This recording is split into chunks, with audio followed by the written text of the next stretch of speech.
So we are going to follow the tradition that we've been following since 2020, and we're going to talk about 9 things that I'm not going to be buying in 2023. This is basically like a list for me to stick to so that even on the days when I have the tendency to buy these things, I stay out of doing that. At the end of this video, we're going to find out whether I stuck to my list from 2022 or not. So the very first one in this list is candles. So there was a point in my life when I was kind of obsessed with candles and I got a lot of them. And the thing is, I never used up most of them. There are ones that I haven't even lit up even once. So I've decided this year I'm not gonna even, think of buying a candle until I've used up at least 80% of my candles. I know there are so many new ones in the market that look very cute. I'm gonna stay away from that tendency and I'm gonna stick to my list. So the next one is special occasion clothing. So I'm gonna avoid buying new clothes for anything which is for a one-time usage, mostly like weddings or festivals, where we tend to buy a lot of clothes that are not really useful for us for the rest of the year. And instead, I'm just gonna try and stick to getting second hand if needed, or borrowing from friends and family, or even renting from rental services. Not only is this more sustainable, but it's also going to save me a lot of money and also prevent a lot of clutter in my wardrobe. So next one is books, which was already in my 2022 list. Instead of buying physical books which are going to take up space in my home and also lead to deforestation, I'm gonna opt for ebook options or even borrowing from my local library. Also, when it's borrowed, you make sure that you finish it as well, because when we buy a book, often we buy it hoping to read it, but we don't get around to reading it often. But when it's borrowing, you have a time period between which you have to finish.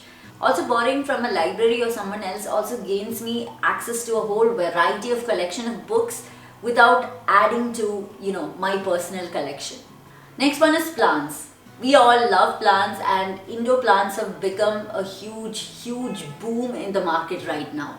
But instead of buying new plants every time I want to, change up my home decor, I'm going to try and do some, plant swapping with my friends, or even get cuttings from them that I can just propagate at home. Trust me, I've spent so much of money on plants which have died on me, which make you cry, because that's a lot of waste of money. So I'm not gonna buy any more plants. Instead, just gonna propagate it or swap it with friends. So next is subscriptions. So I'll be taking a closer look at the services that I'm currently subscribed to, and I'll see whether there are ones that I don't find any more value in or don't use regularly, and I'm going to cancel all of those subscriptions. Most of us fall into the trap of subscribing to one service after the other. Please go through your subscriptions and see whether there are services you completely even forgot that you were subscribed to, and cancel them out immediately. It'll save you a whole lot of money.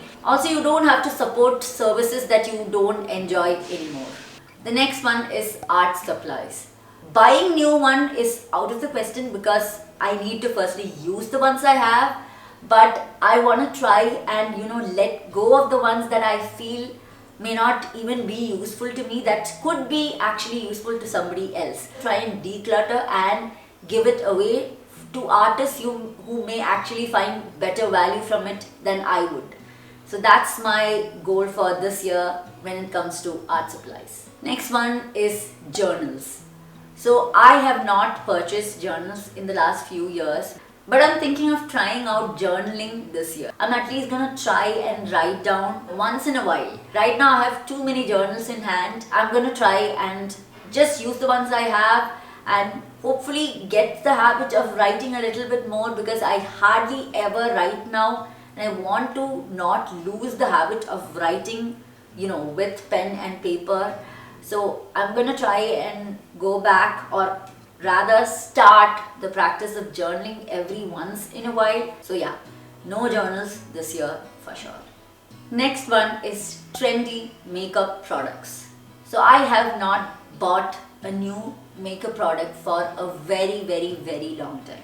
But over the years, the ones that I had are not really good anymore. So I may need new ones, but I'm gonna stick to ones that I know that I will use on a regular basis and not trendy ones. At a point, I have bought contour, I've bought highlighter, I've bought everything I thought would be useful for me, but I realized it was of no use to me. I was not a makeup person who would put on a lot of makeup or who enjoyed the art of makeup. Those products were a complete waste for me. So if you're somebody who's not into makeup as a person, I would ask you to just buy the ones you know you will definitely use on a daily basis. And coming from someone who's bought everything I thought was necessary for makeup and hadn't used it for over 2 years at all. Unless you are into the art of makeup, I would say just buy the basics that you think you will use and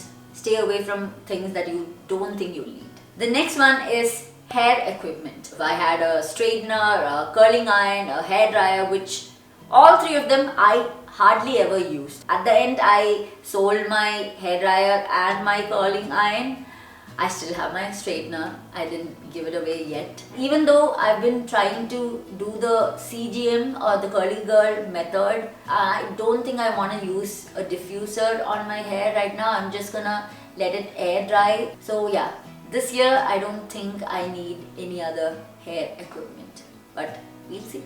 Those were all the ones that I hope to not buy at all for this year. Now let's come back to the list from last year and see whether we did not buy any or not.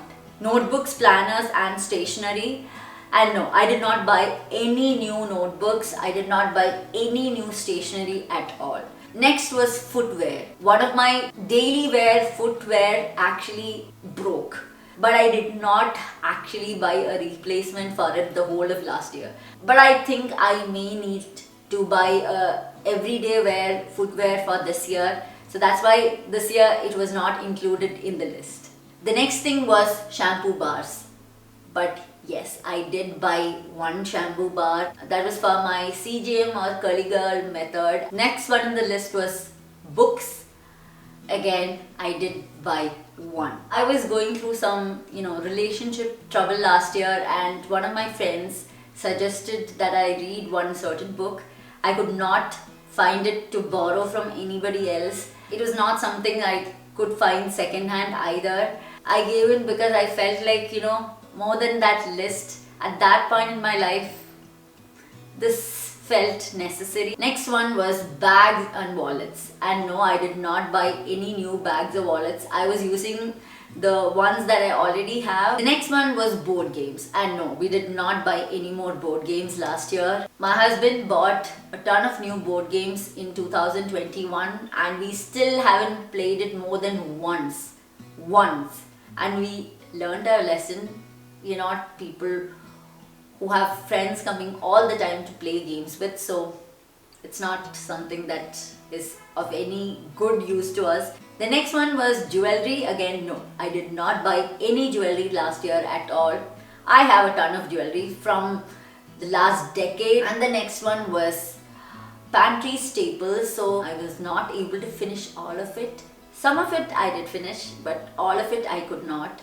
But I did not refill them either. Except for a book and a shampoo bar, I did not buy anything else from last year. So now you tell me which are the items in your no buy list for 2023, and let's see whether there are ones that I could, borrow the ideas from you for next year or not. So I hope you enjoyed this video. So I will see you again in the next video. So until then, bye bye.